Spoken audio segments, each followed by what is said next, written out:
نشین امیر اہل سنت، تو صدا رہے سلامت، تو صدا رہے سلامت، تجھ پر ہو رب کی رحمت۔ الحمدللہ رب العالمین، والصلاة والسلام على سید الانبیاء والمرسلین، اما بعد فاعوذ باللہ من الشیطان الرجیم، بسم اللہ الرحمن الرحیم۔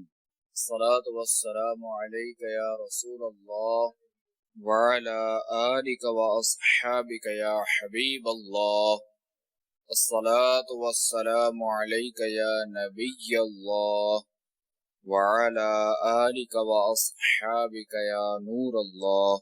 فرمان مصطفیٰ صلی اللہ تعالی علیہ وآلہ وسلم، اللہ تبارک و تعالی کی خاطر آپس میں محبت رکھنے والے جب باہم ملیں یعنی آپس میں ملیں اور مصافحہ کریں یعنی ہاتھ ملائیں اور نبی علیہ السلام پر درود پاک بھیجیں تو ان کے جدا ہونے سے پہلے دونوں کے اگلے پچھلے گناہ بخش دیے جاتے ہیں۔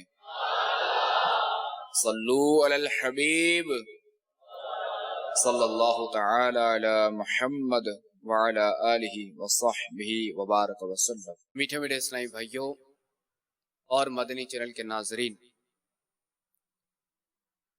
جب بھی رسول اللہ صلی اللہ تعالی علیہ وآلہ وسلم کا نام مبارک لیا جائے تو برکت حاصل کرنے کے لیے درود پڑھ لینا چاہیے،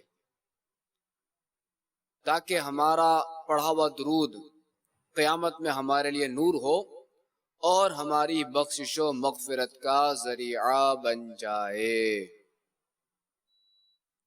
نبی کی شان میں ہو جس قدر درود پڑھو، محب و پاؤ گے جنت میں گھر، درود پڑھو۔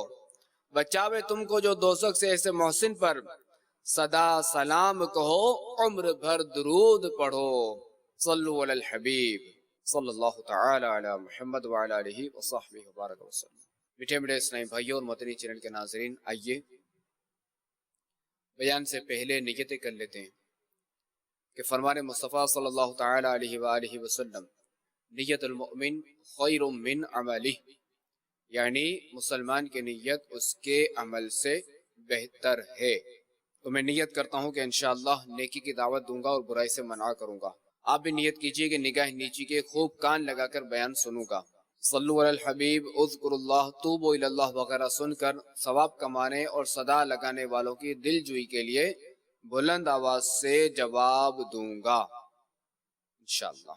ٹیک لگا کر بیٹھنے کے بجائے علم دین کی تعظیم کی خاطر جہاں تک ہو سکا دو زانوں بیٹھوں گا۔ صلو علی الحبیب صلی اللہ تعالی علی محمد وعلی آلہ وصحبہ وبارک وسلم۔ میٹھے میٹھے اسلامی بھائیوں اور مدنی چینل کے ناظرین، ایک شخص رسول اللہ صلی اللہ تعالی علیہ وآلہ وسلم کی بارگاہ میں حاضر ہوا اور کہنے لگا، میں آپ پر ایمان لانا چاہتا ہوں، مگر شراب نوشی، بدکاری، چوری اور جھوٹ سے محبت رکھتا ہوں، اور لوگ کہتے ہیں کہ آپ علیہ السلام ان چیزوں کو حرام کہتے ہیں، جبکہ مجھ میں ان تمام چیزوں کو چھوڑنے کی طاقت نہیں۔ اگر آپ علیہ السلام اس بات پر راضی ہو جائیں کہ میں ان میں سے کسی ایک چیز کو چھوڑ دوں تو میں آپ پر ایمان لانے کو تیار ہوں۔ غیب جاننے والے نبی، ہمارے آخری نبی صلی اللہ تعالی علیہ وآلہ وسلم نے ارشاد فرمایا، تم جھوٹ بولنا چھوڑ دو۔ اس نے اس بات کو قبول کر لیا اور مسلمان ہو گیا۔ جب وہ شخص نبی کریم صلی اللہ تعالی علیہ وآلہ وسلم کی مبارک مجلس سے واپس آیا تو اسے شراب پیش کی گئی۔ اس نے سوچا، اگر میں نے شراب پی لی اور رسول اللہ صلی اللہ تعالی علیہ وآلہ وسلم نے مجھ سے اس شراب پینے کے بارے میں پوچھا اور میں نے جھوٹ بول دیا تو وعدہ خلافی ہو جائے گی، اور اگر میں نے سچ بولا تو آپ علیہ السلام مجھ پر حد قائم کر دیں گے. یہ سوچ کر اس نے شراب چھوڑ دی. پھر اسے بدکاری کا موقع ملا تو اس کے دل میں پھر یہی خیال آیا, لہذا اس نے اس گناہ کو بھی چھوڑ دیا. اسی طرح چوری کا معاملہ ہوا. پھر وہ شخص رسول اکرم صلی اللہ تعالی علیہ وآلہ وسلم کی خدمت میں حاضر ہوا اور کہنے لگا, یا رسول اللہ صلی اللہ تعالی علیہ وآلہ وسلم, آپ نے بہت اچھا کیا کہ مجھے جھوٹ بولنے سے روک دیا, اور اس نے یعنی جھوٹ نے مجھ پر تمام گناہوں کے دروازے بند کر دیے. اس کے بعد وہ تمام گناہوں سے توبہ کرنے والا ہو گیا. تو میٹھے میٹھے اسلامی بھائیوں اور مدنی چینل کے ناظرین, دیکھا آپ نے کہ جب اس شخص نے جھوٹ چھوڑ کر, جھوٹ سے کنارہ کشی اختیار کر کے سچ بولنے کا پکا ارادہ کر لیا, تو وہ کئی کبیرہ گناہوں سے بچ گیا. تو معلوم ہوا کہ جھوٹ بھی تمام گناہوں کی جڑ ہے, اور تمام بری عادتوں میں سے بری عادت جھوٹ بولنا ہے. یعنی بیڈ ہیبٹ ہے جھوٹ بولنا. اور جھوٹ یہ ایسی بری چیز ہے کہ ہر مذہب والے اس کی برائی کرتے ہیں. تمام دینوں میں یہ حرام ہے. اسلام نے اس سے بچنے کی بہت تاکید کی, اور قرآن پاک میں بہت مواقع پر اس کی برائی فرمائی. اور جھوٹ بولنے والوں پر خدا کی لعنت آئی. جھوٹ کسے کہتے ہیں؟ یہ جھوٹ کیا ہے؟ آئیے عرض کروں. خلاف واقع بات کرنے کو جھوٹ کہا جاتا ہے. یعنی ایسی بات کہ جو واقع میں نہیں ہے, حقیقت میں نہیں ہے, اس بات کہنے کو جھوٹ کہا جاتا ہے. یا ایسے یوں سمجھ لیجئے کہ سچ کا جو الٹ ہے وہ جھوٹ ہے, سچ کا اپوزٹ جھوٹ ہے. اور جھوٹ کے حرام ہونے کی وجہ یہ کہ اس کے ذریعے سامنے والے کو یا کسی دوسرے کو نقصان پہنچایا جاتا ہے. اور جھوٹ کی مثال یہ ہے کہ جیسے آپ نے کسی سے پوچھا کہ یار کیا آپ جو ہے وہ جمعرات دعوت اسلامی کے ہفتہ واری سنتوں پر رشتوں میں آئے تھے؟ تو اس نے اگر کہہ دیا جی ہاں میں آیا تھا, جبکہ حقیقت میں وہ نہیں آیا تھا, تو یہ جھوٹ ہے. کیونکہ اس نے خلاف واقع بات بیان کی کہ یہ آیا نہیں تھا, یہ چیز اس کا آنا وقوع نہیں ہوا تھا, یہ آنے کا واقعہ نہیں ہوا تھا, مگر اسے جھوٹ بولا. یعنی اس نے اپوزٹ بات کی کہ ہاں میں آیا تھا. تو یہ ہے جھوٹ. پارہ 17 سورۃ الحج آیت نمبر 30 میں ارشاد ہوتا ہے, وَاجْتَنِبُوا قَوْلَ الزُّورِ, ترجمہ کنز ایمان, اور بچو جھوٹی بات سے. امیر اہل سنت بارگاہ رسالت میں عرض کرتے ہیں, نیکیوں میں دل لگے ہر دم بنا, عامل سنت اے نانائے حسین. جھوٹ سے بغض و حسد سے ہم بچیں, کیجئے رحمت اے نانائے حسین. اچھا یہ بھی عرض کر دوں, اور یہ آپ نے دیکھا بھی ہوگا, اس سے کئی مثالیں مل سکتی ہیں کہ جھوٹا شخص آخرت کے ساتھ ساتھ دنیا میں بھی ذلیل اور رسوا ہو جاتا ہے. جیسا کہ ایک شخص نے اپنے چچا زاد بھائی کا مال چورا لیا, اپنے چچا کے بیٹے کا مال چورا لیا. اب مالک نے اس چور کو حرم پاک میں پکڑ لیا اور کہا کہ یہ میرا مال ہے. تو چور نے کہا تم جھوٹ بولتے ہو. اس شخص نے کہا ایسی بات ہے تو قسم کھا کر دکھاؤ. یعنی جس نے پکڑا تھا, جس کا مال تھا, اس نے کہا کہ اگر ایسی بات ہے تو تم قسم کھا کے بول دو. تو یہ شخص جس نے مال چوری کیا تھا, اس چور نے کعبہ شریف کے سامنے مقام ابراہیم کے پاس کھڑے ہو کر قسم کھا لی. اب یہ دیکھ کر مال کے مالک نے یعنی جس کا مال تھا اس نے رکن یمانی اور مقام ابراہیم کے درمیان کھڑے ہو کر دعا کے لیے ہاتھ اٹھا لیے.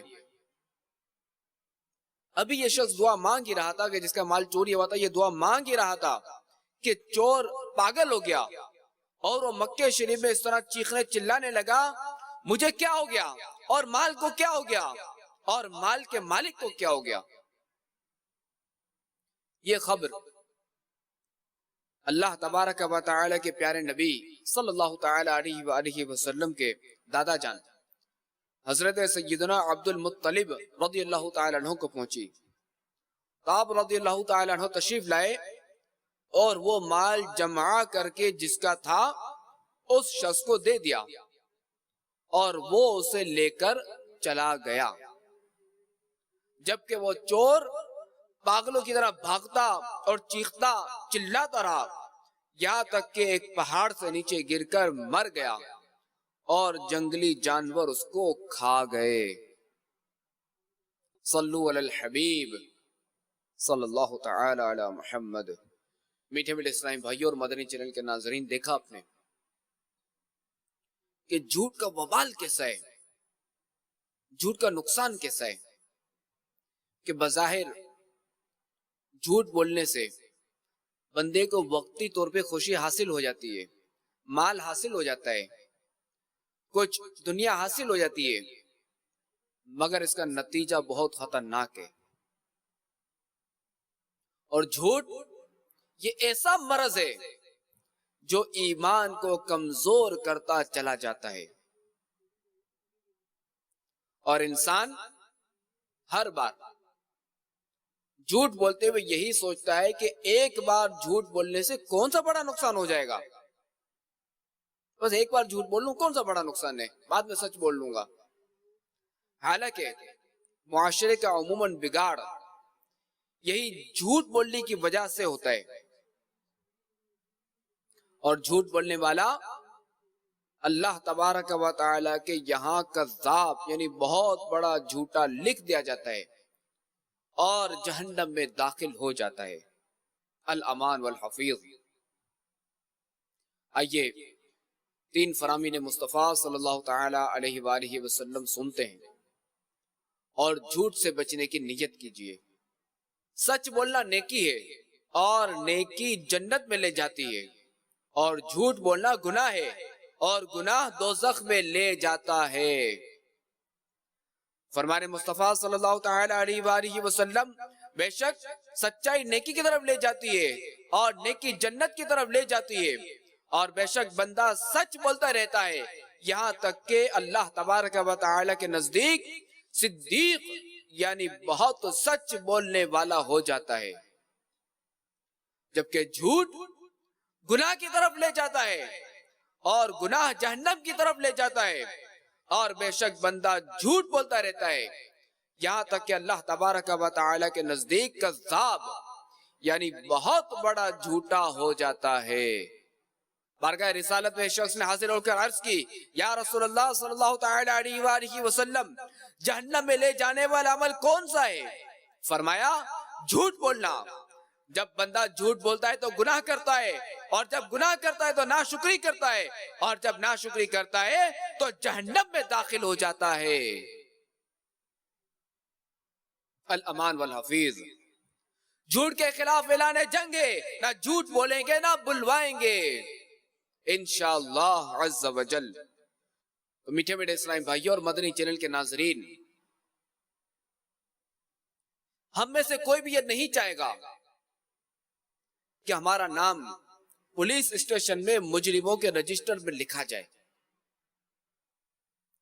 اور اگر ایسا ہو جائے یعنی کسی کا نام تھانے میں لکھ دیا جائے تو اس کے دن کا چین اور رات کا سکون برباد ہو جاتا ہے. تو ذرا غور کیجئے کہ جب مجرموں کی فہرست میں کسی کو اپنا نام لکھوانا گوارا نہیں، اپنا نام لکھوانا پسند نہیں، تو خدا واحد قہار عز و جل کے نزدیک اگر کسی کو جھوٹوں کی لسٹ میں ایڈ یعنی شامل کر دیا جانا، یہ پھر مسلمان کو کسی طرح سے گوارا نہیں ہونا چاہیے کہ جب تھانے میں نام لکھوانا گوارا نہیں تو تھانہ تو دنیاوی معاملہ ہے. یہاں تو سچ بھی لکھا جاتا ہے, جھوٹ بھی لکھا جاتا ہے. جھوٹ بھی ممکن ہے, سچ بھی ممکن ہے. جبکہ اللہ تبارک و تعالی کے نزدیک جھوٹ نہیں لکھا جاتا. تو مسلمان کو اللہ تبارک و تعالی کے نزدیک اس کو جھوٹا نہیں ہونا چاہیے, کہ اس کی فہرست میں نام نہیں ہونا چاہیے, اور اسے گوارا نہیں ہونا چاہیے کہ میرا نام جھوٹوں کی لسٹ میں ہو. اسے بالکل گوارا نہیں ہونا چاہیے. مگر افسوس, 100 کروڑ افسوس کہ حالات یہ ہیں کہ اب تو جھوٹ بولنے والوں نے معاذ اللہ جھوٹ کو برا سمجھنا ہی چھوڑ دیا ہے. یعنی جھوٹ کوئی بری چیز ہے ہی نہیں, کہ جھوٹ کوئی بری چیز نہیں ہے. یعنی جو لوگ جھوٹ بولتے ہیں میں ان کے بارے میں بات کر رہا ہوں کہ انہوں نے جھوٹ کو برا سمجھنا چھوڑ دیا ہے, اور دنیا میں جھوٹ بول کر چند پیسوں کا فائدہ اٹھانے والے, جھوٹے چٹکلوں کے ذریعے دوسروں کو ہنسانے والے, جھوٹے خواب سنا کر دوسروں کا دل بہلانے والے, اپنے نام کے ساتھ جھوٹے القابات لگا کر حب جاہ یعنی عزت و شہرت کی محبت کا سامان کرنے والے, یاد رکھیں کہ مرنے کے بعد جھوٹ کا عذاب ہرگز برداشت نہ ہو سکے گا. چنانچہ مشہور بزرگ حضرت سیدنا ابو حاتم اصم رحمت اللہ تعالی علیہ فرماتے ہیں, ہمیں یہ بات پہنچی ہے کہ جھوٹا دوزخ میں کتے کی شکل میں بدل دیا جائے گا. خطاؤں کو میری مٹا یا الہی, مجھے نیک خصلت بنا یا الہی, مجھے نیک خصلت بنا یا الہی, مجھے غیبتوں چغلیوں بدگمانی کی آفات سے تو بچا یا الہی, کی آفات سے تو بچا یا الہی. زبان اور آنکھوں کا قفل مدینہ عطا ہو پے مصطفیٰ یا الہی, عطا ہو پے مصطفیٰ یا الہی. آمین بجاہ النبی الامین صلی اللہ تعالی علیہ وآلہ وسلم. صلو علی الحبیب صلی اللہ تعالی علی محمد وعلی آلہ وصحبہ وبارک وسلم. جھوٹ بول کر اس فانی دنیا میں وقتی کامیابی یعنی ٹیمپریری پانے والا بہت خوش ہوتا ہے, لیکن قبر و آخرت میں افسوس ہوگا. جب بندہ جھوٹ بولتا ہے اس کی بدبو سے فرشتہ 1 میل دور ہو جاتا ہے. جھوٹ بولنا سب سے بڑی خیانت ہے. لوگوں کو ہنسانے کے لیے جھوٹ بولنے والا جہنم کی اتنی گہرائی میں گرتا ہے جو آسمان و زمین کے درمیانی فاصلے سے زیادہ ہے. جھوٹ بولنے سے منہ کالا ہو جاتا ہے. جھوٹ بولنا منافق کی علامتوں میں سے ایک نشانی ہے. جھوٹ بولنے والے قیامت کے دن اللہ تبارک و تعالی کے نزدیک سب سے زیادہ ناپسندیدہ افراد میں شامل ہوں گے. الامان والحفیظ. حکیم الامت مفتی احمد یار خان نعیمی رحمت اللہ تعالی علیہ فرماتے ہیں کہ جو شخص سچ بولنے کا عادی ہو جائے اللہ تبارک و تعالی اسے نیک کار بنا دے گا. اس کی عادت اچھے کام کرنے کی ہو جائے گی, اس کی برکت سے وہ مرتے وقت تک نیک رہے گا. سچ بولنے والا اللہ تعالیٰ کے نزدیک صدیق ہو جائے اس کا خاتمہ اچھا ہوتا ہے. سچ بولنے والا ہر قسم کے عذاب سے محفوظ رہتا ہے. سچ بولنے والا ہر قسم کا ثواب پاتا ہے. دنیا بھی اسے سچا کہنے اور اچھا سمجھنے لگتی ہے۔ سچ بولنے والے کی عزت لوگوں کے دلوں میں بیٹھ جاتی ہے۔ سچ ایک ایسا نور ہے جو سچ بولنے والوں کے دلوں کی ہدایت کا سبب بنتا ہے۔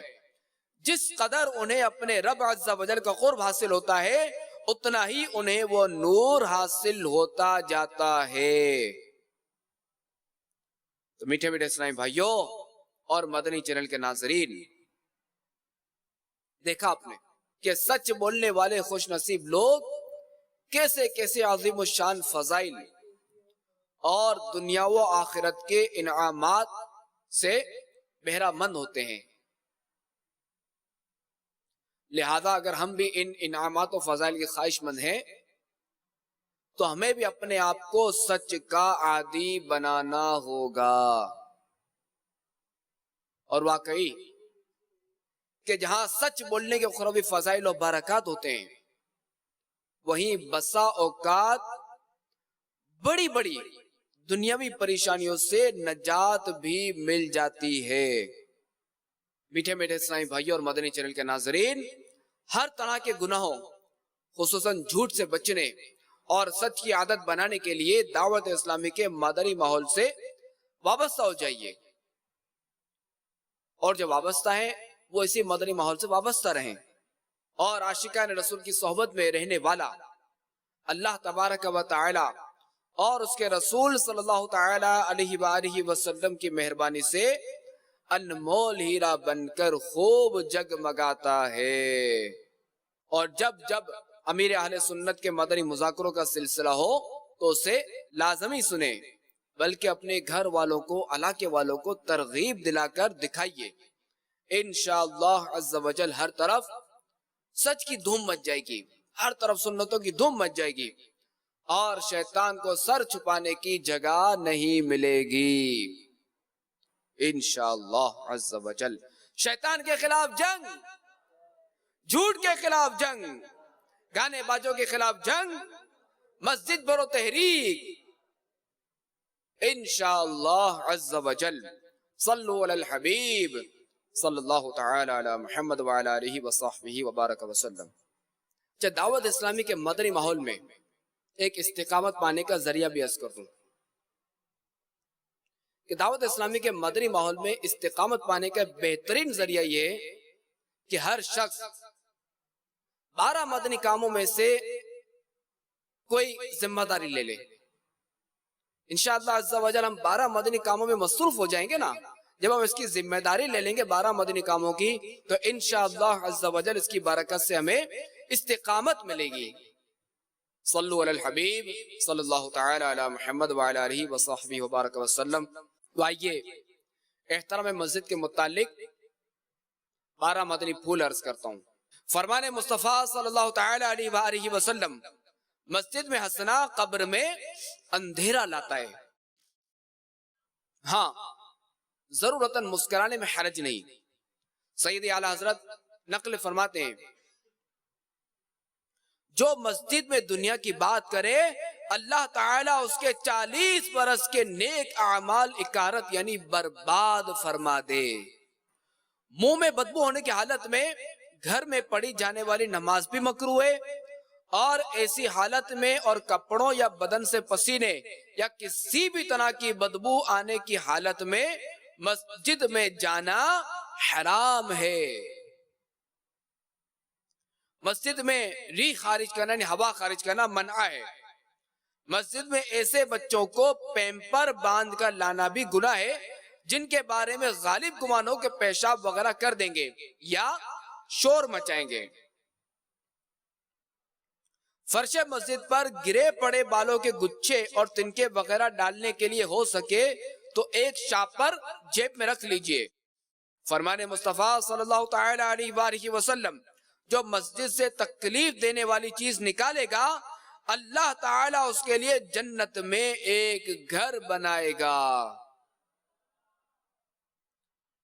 پسینے اور منہ کی رال وغیرہ سے مسجد کے فرش، دری یا کارپیٹ کو بچانے کے لیے معتکفین اپنی ذاتی چادر وغیرہ پر ہی سوئیں۔ نیز استنجا خانے کے لیے اصل مالک کی اجازت کے بغیر کسی کے چپل مت پہنیے اور اس کے سوال سے بھی بچیے۔ مسجد میں اگر خس یعنی معمولی سا تنکا یا ذرہ بھی پھینکا جائے تو اس سے مسجد کو اس قدر تکلیف پہنچتی ہے جیسے انسان کو اپنی آنکھ میں معمولی ذرہ پڑ جانے سے ہوتی ہے۔ اعضاء وضو سے وضو کے پانی کے قطرے فرش مسجد پر گرانا ناجائز و گناہ ہے۔ یعنی اعضاء وضو سے جو اپنے قطرے ٹپکتے ہیں نا وضو کرنے کے بعد، تو یہ قطرے مسجد کے فرش پر ٹپکانا ناجائز گناہ ہے۔ مسجد کی دریوں کے دھاگے اور چٹائیوں کے تنکے نوچنے سے پرہیز کیجیے اور نیز ہر جگہ اس بات کا خیال رکھیے۔ مسجد میں دوڑنا یا زور سے قدم رکھنا جس سے دھمک یعنی آواز پیدا ہو منع ہے۔ مسجد کے فرش پر کوئی چیز زور سے نہ پھینکی جائے اور چادر یا رومال سے فرش اس طرح نہ جھاڑیں کہ آواز پیدا ہو۔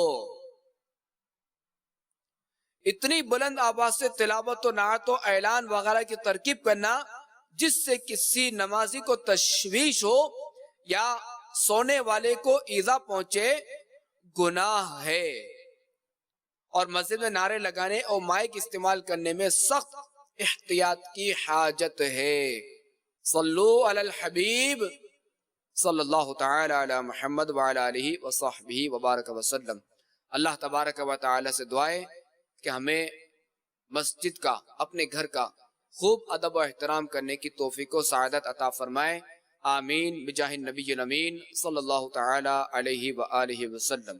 جانشین امیر اہل سنت تو صدا رہے سلامت، تو صدا رہے سلامت، تجھ پر